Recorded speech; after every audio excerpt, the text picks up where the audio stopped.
morning, 10th class English medium students. Most welcome in this video. Previous video we were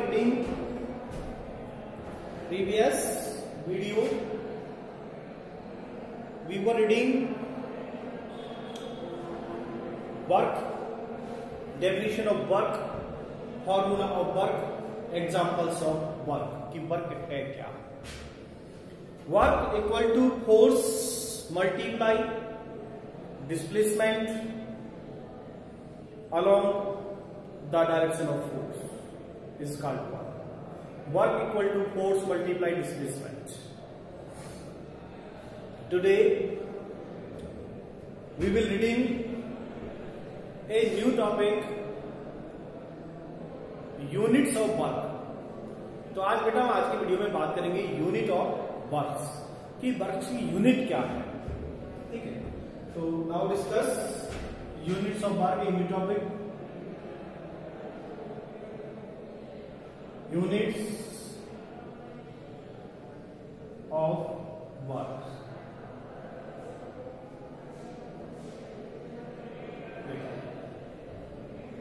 कार्य की इकाई क्या है, कार्य का मात्रक क्या है, उसको समझने के लिए बेटा हम सबसे पहले बात करेंगे कि वर्क का फॉर्मूला क्या है. तो work equal to force multiply displacement.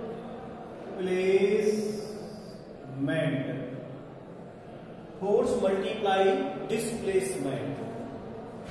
We know that before unit of force is Newton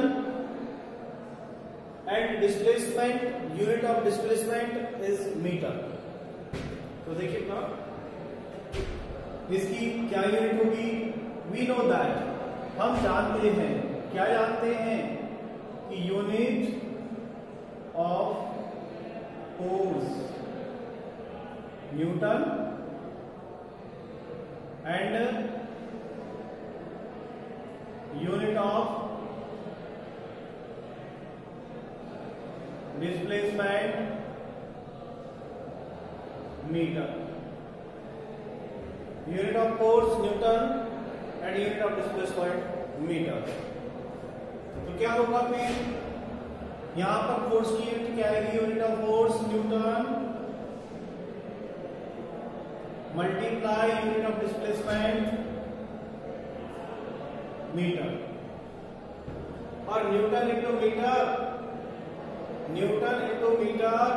को कहते हैं जूल.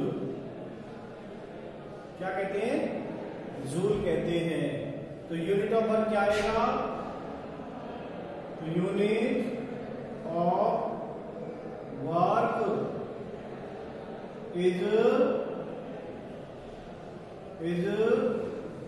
न्यूटन मल्टीप्लाई मीटर और जूल. ये होता है. ठीक है, newton of work, unit of work is newton metre और जूल. इसको ऐसे भी लिख सकते हैं एन और जूल. ठीक है, तो ये तो क्या है, इस वर्क की जो यूनिट है वो क्या है, जूल आई. इस कार्य का मात्रक जूल है.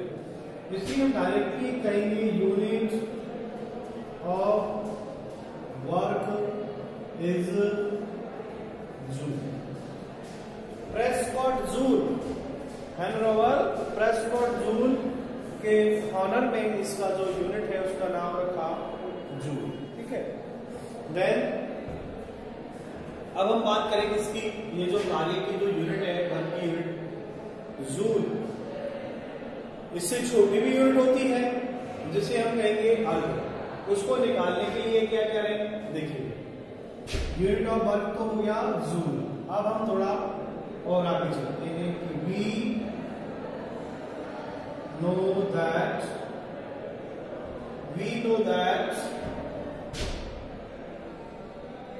one न्यूटन इक्वल टू होता है 10 की पावर 5 डाइन। ठीक है, ऐसे ही 1 मीटर इक्वल टू होता है 100 सेंटीमीटर या 10 की पावर 2 सेंटीमीटर। तो हम यदि न्यूटन मीटर है, न्यूटन मीटर की वैल्यू ये रखें तो हम जूल की वैल्यू निकाल सकते हैं। तो मैं यदि कहूं यहां पर joule equal to newton multiply metre. देखो बेटा यहां पर जो जूल आएगा, यहां एक जूल की डेफिनेशन भी आप लिख लेना। एक जूल क्या है, एक जूल की डेफिनेशन भी बेटा यहां पर आप बना सकते हो कि 1 जूल की डेफिनेशन कैसे होगी, 1 newton metre multiply 1 newton multiply 1 metre equal to 1 joule. ठीक है, यानी हम किसी ऑब्जेक्ट पर 1 न्यूटन फोर्स लगाएं और 1 मीटर उसमें डिस्प्लेसमेंट हो तो उस ऑब्जेक्ट का जो वर्क होगा वो 1 जूल होगा। किसी ऑब्जेक्ट पर 1 न्यूटन फोर्स अप्लाई किया और डिस्प्लेसमेंट 1 मीटर हो जाता है तो उसके द्वारा जो वर्क डन है वो क्या होगा, 1 जूल। तो हम ये कहेंगे कि किसी यानी any horizontal plane a object apply 1 Newton force, then displacement is 1 meter is called 1 joule work। ठीक है, तो यहाँ 1 जूल की डेफिनेशन भी आप रख दो। फिर हम बात कर रहे हैं, we know that 1 Newton equal to 10 की power 5 dyne. 1 newton equal to होता है 10 की पावर 2 सेंटीमीटर या 100 सेंटीमीटर। तो joule equal to newton into metre. ठीक है, तो न्यूटन की वैल्यू क्या है यहां पर, 10 की पावर 5 डाइन मल्टीप्लाई मीटर 10 की पावर 2 सेंटीमीटर।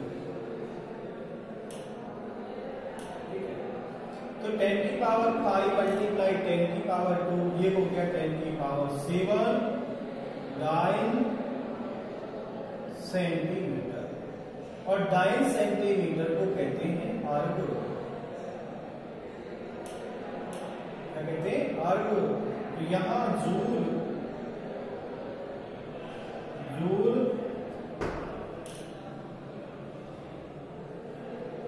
इक्वल टू 10 की पावर 7 अर्ग आ गया। तो 1 जूल इक्वल टू 10 की पावर 7 अर्ग कंप्लीट यहां पर इसका आता है। यदि आपसे क्वेश्चन पूछ ले कि रिलेशन बिटवीन जूल एंड अर्ग, रिलेशन बिटवीन जूल एंड अर्ग, तब आपको क्या करना है, तो आपको तब भी पूरा यही निकालना होगा कि 1 joule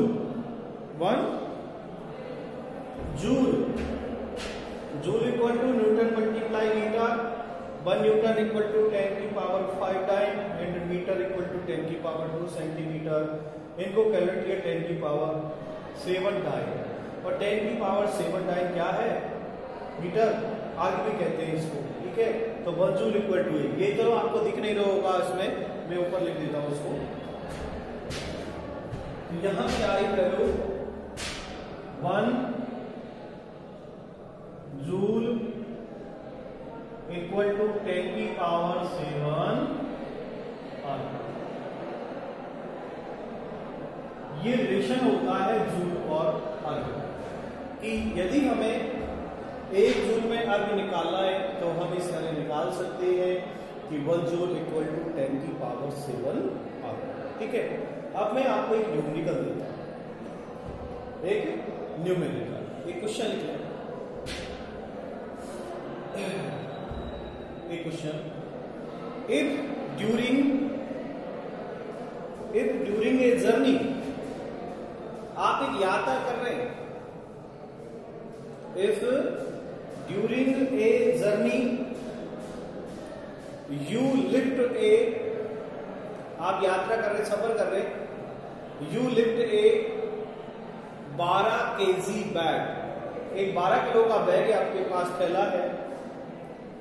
you lift A bag of 12 kg from earth surface, from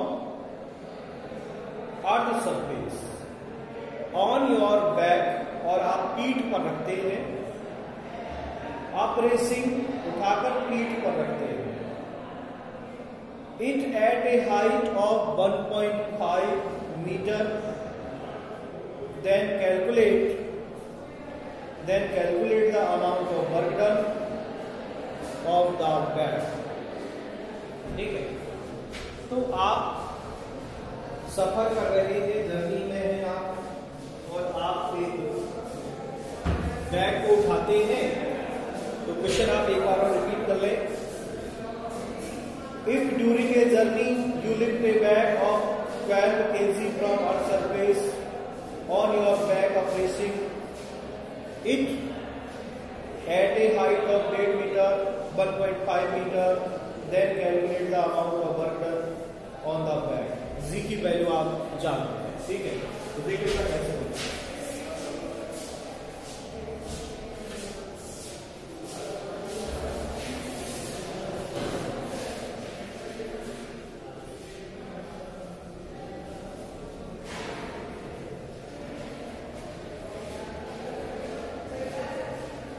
देखिए आप जर्नी में है, यात्रा कर रहे हैं, तो मास ऑफ बैग आपके जो क्वेश्चन में दिया है, मास ऑफ बैग का वजन कितना है, 12 kg। आप उसको लिफ्ट उठाएंगे, उठाकर आपको पीठ पे रखते हैं, तो हाइट इक्वल टू 1.5 मीटर, ठीक है। तो यहां पर उसमें जो उठाने पर ग्रेविटेशन लगेगा, ग्रेविटेशन की वैल्यू कैलकुलेशन के लिए ms स्क्वायर। तो वर्क डन क्या होगा, तो आपको वर्क निकालना है, वर्क डन ऑफ बैग, तो W equal to Fs, W equal to Fs। यहां पर जो F है, F जो फोर्स है वो है F इक्वल टू mc, क्योंकि हम उस ऑब्जेक्ट को उठा रहे हैं, ये ऑब्जेक्ट है, इसको आप उठा रहे हैं, इसकी मास, इसका द्रव्यमान m है, इस पर ग्रेविटेशन लग रहा है c, F इक्वल टू होगा mc। आप ऑब्जेक्ट उठाएंगे तो हाइट, और हाइट s इक्वल टू होगा h। तो फॉर्मूला बन जाएगा W इक्वल टू F की जगह लिख लो mc, s की जगह लिखते हैं h, तो ये बन गया W equal to mgh। Value लिखते हैं आप, W इक्वल टू F की वैल्यू 12 kg है, 12 kg मल्टीप्लाई V की वैल्यू 10 प्लस H की वैल्यू 1.5। कैलकुलेशन करिएगा, 12 मल्टीप्लाई 10 120 मल्टीप्लाई 1.5, हमारे टोटल 180 जूल। तो W equal to 180 joule answer, ठीक है। इसी तरह यदि हमें कोई और जैसे न्यूमेरिकल देख लिया जाए, हमें उसका वर्क पूछा जाए, आपको फोर्स और डिस्प्लेसमेंट दे दे, तो आप उसको भी निकाल सकते हैं। कैसे निकालेंगे, आपको दिया, देखिए कि मान लीजिए ये हॉरिजॉन्टल प्लेन है, इस हॉरिजॉन्टल प्लेन पर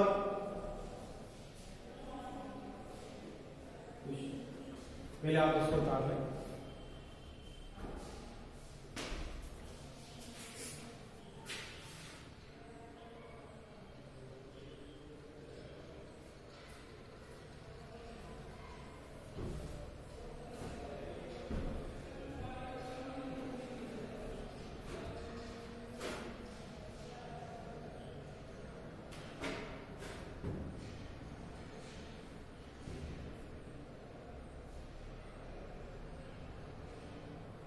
उतार लो बेटा इसको।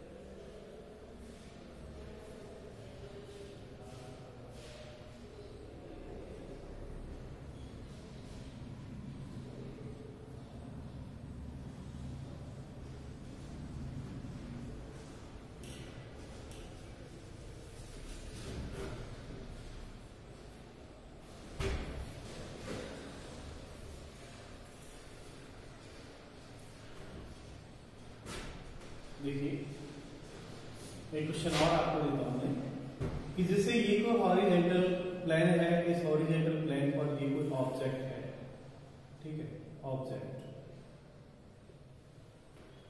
इस ऑब्जेक्ट पर यहां हम फोर्स अप्लाई कर रहे हैं, कितना, 20 न्यूटन। और 20 न्यूटन फोर्स अप्लाई करने पर यहां डिस्प्लेसमेंट हो रहा है और ये ऑब्जेक्ट आपका यहां, ठीक है। तो इस ऑब्जेक्ट को यहां से यहां तक लाने में ये जो डिस्प्लेसमेंट है, डिस्प्लेसमेंट ये आपका हो जाता है लगभग 15 मीटर। कितना हो गया, 15 मीटर। तो calculate the work done by object. इस ऑब्जेक्ट द्वारा कितना कार्य किया गया।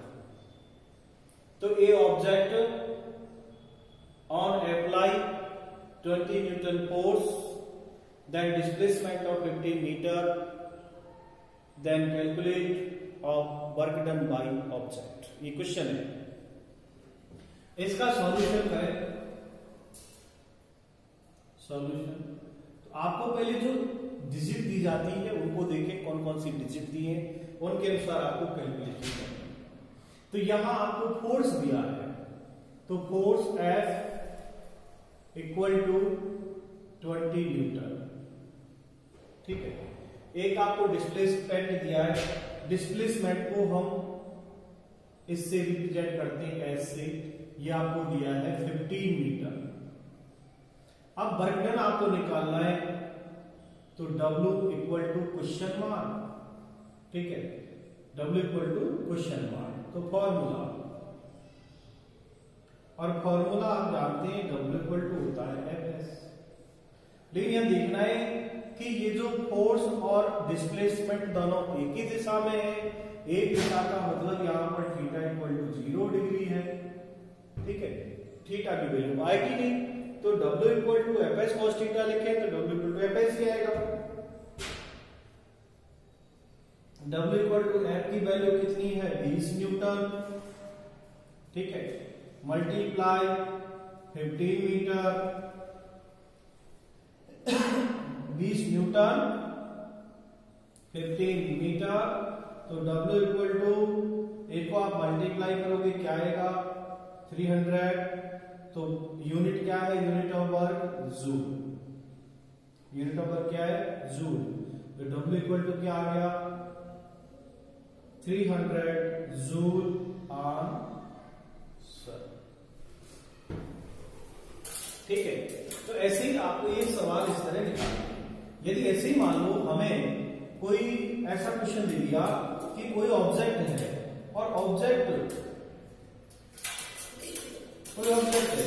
और उस ऑब्जेक्ट को मान लो, उस ऑब्जेक्ट को 400 जूल वर्क करना पड़ रहा है, work done 400 joule work done है, ठीक है।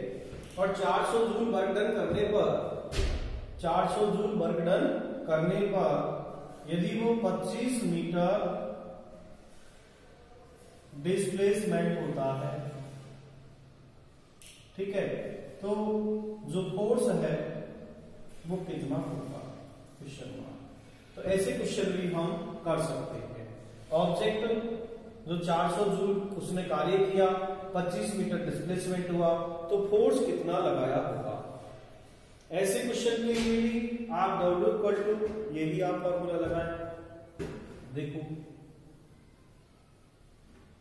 ऐसे क्वेश्चन के लिए W equal to Fs, W की आपको वैल्यू दे दी 400 जूल,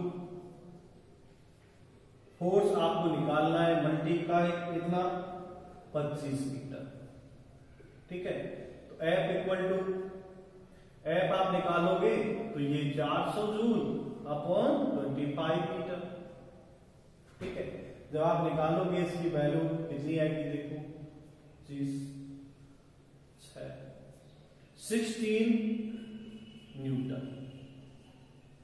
तो इस तरह हम निकाल सकते हैं F equal to 16 newton answer. इस तरह हम कैलकुलेशन किसी प्रकार के हमें न्यूमेरिकल दे दिए जाए हम उनको आसानी से कर सकते हैं। लेकिन बेटा ध्यान हमें देना होगा कि जो भी आपको न्यूमेरिकल दिया जाता है उसकी डिजिट क्या है और क्या आपसे पूछा गया है। ठीक है, तो इस प्रकार हम और भी न्यूमेरिकल करेंगे। आज की वीडियो में आपको मैं इतना ही शेयर करूंगा।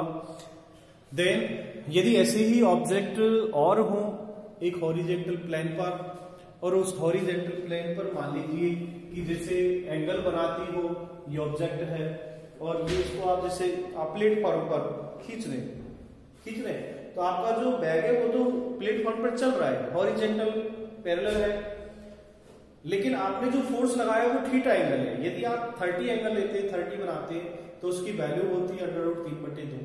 ठीक है, 60 आप लेते हैं उसकी वैल्यू होती है 1/2। तो ऐसे क्वेश्चन भी हम आसानी से कर सकते हैं क्योंकि हमारे पास फॉर्मूला होता है W = cos थीटा। तो मैं आपको नेक्स्ट वीडियो में और शेयर करूंगा। आज की वीडियो में अभी इतना ही फिलहाल। Thank you very much.